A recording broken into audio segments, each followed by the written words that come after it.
he filed it, not on my behalf. Okay, thank you, Ms. Stone, for the clarification. Okay, so Mr. Dilworth, I'll let you make your opening presentation, and then I will invite Ms. Stone to make any presentation before we get to the actual evidentiary portion. Oh, So I'm sorry. May I make one more Dilworth? statement? May I make one more statement? Thank you, Judge. May I make one more statement? I'm sorry. May I please make one more statement? Ms. Stone, you'll have your chance as soon as No, because Mr. I'm just Dilworth- objecting to the jurisdiction. So whatever we're doing here, there's no jurisdiction under several grounds. Number one, you have no jurisdiction over the hearing or the subject matter. I'm going to let you make that full statement, I promise. And I note that you do not believe that there's jurisdiction, and I will let you make that argument in a more fulsome way once Mr. Dilworth is done. Okay, go ahead, Mr. Dilworth. Thank you, Judge. And let's step back for a moment, because this entire argument has boiled down to an argument about this court's subject matter jurisdiction to have entered the various orders that I'll talk about in a second. But that is the tenor of where we are. It's an argument about subject matter jurisdiction, and there's plenty of case law on that in the 11th Circuit that kind of guides the process. As Your Honor recalls, this was an involuntary bankruptcy case filed by Mr. Moorberger against his client under the assertion, under penalty of perjury, that a lot of money was due him. Ms. Stone ultimately consented to the order for relief that was entered at ECF 18 at a hearing held in the case on May 30th, 2019. And that's at ECF 13 and the transcripts of 294 from pages 10 through 13.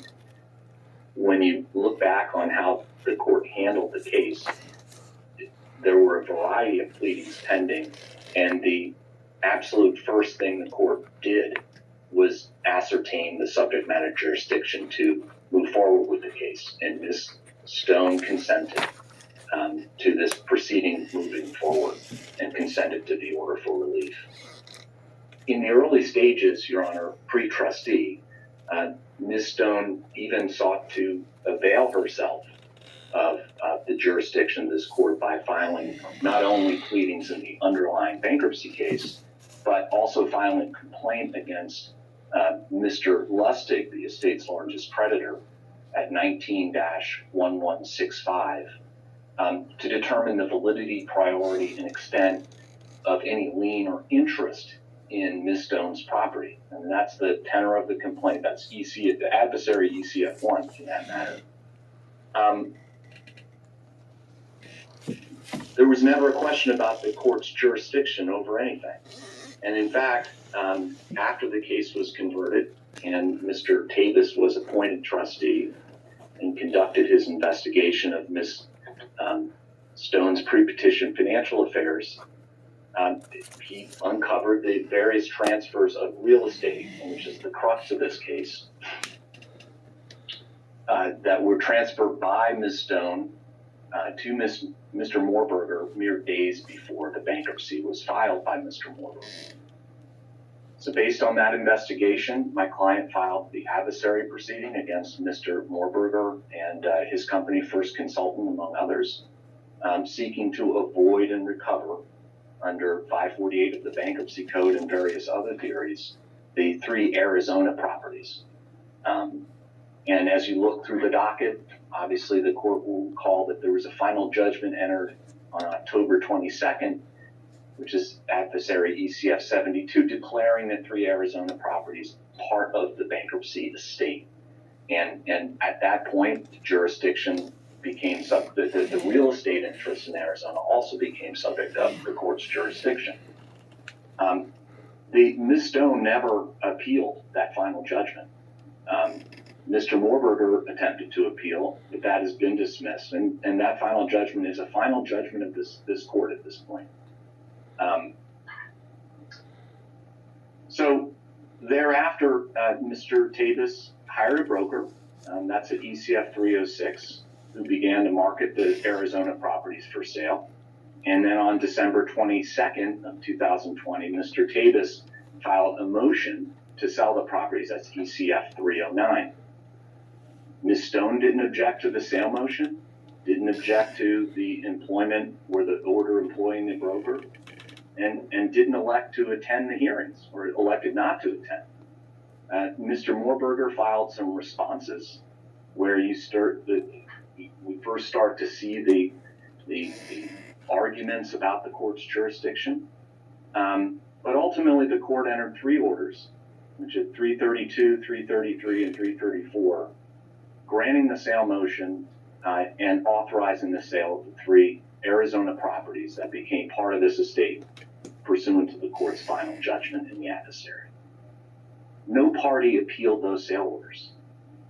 Those sale orders are final orders of this court. The sale orders were all served on Ms. Stone, as required by applicable bankruptcy law rules. And within days of the sale order, the days of the entry of the sale orders and before the closings, Mr. Tavis began to hear from the buyers, or the estate's broker, and other parties to the transaction that they had been receiving by email, not by formal service, but copies of letters and draft complaints that were filed in this action pending in the Superior Court of the District of Columbia. Mr. Tavis conducted some diligence about that matter and has attached 5 pleadings to his motion at 352, asking the court to take judicial notice merely what's been filed, the lawsuits against all the parties. What is omitted from that submission, Your Honor, because I didn't receive it until yesterday by email, again, not by proper service, is Ms. Stone has now included Trustee Tavis, my firm, myself, Ms. Quick, and Bast Amron as putative defendants through what is attempting to be an assertion of a 4th amended complaint in that matter. And then sent that to, at least when we received it, all my partners at my firm. So that was a kind of a fun afternoon explaining what the whole history was. But ultimately, we were able to close the transactions, Judge. We completed the sale of the last transaction on Monday. And just so Your Honor can have an understanding of the type of damages the state nevertheless suffered as a result of having to deal with this extrajudicial conduct in violation of the court orders that have been entered, you'll see at ECF 349, Trustee Tavis reached an agreement at closing on the North Arnold Palmer property to compensate that buyer for the additional legal fees he incurred and some other issues that came up, and to pay him post-closing, should Your Honor approve it, $15,000 to compensate him. There's obviously a lot of additional added legal expense, which is ongoing. And I think most importantly is the ongoing unnecessary and inappropriate burdens that these matters, which are clearly within the court's jurisdiction, are placing on not just this court, but other courts too.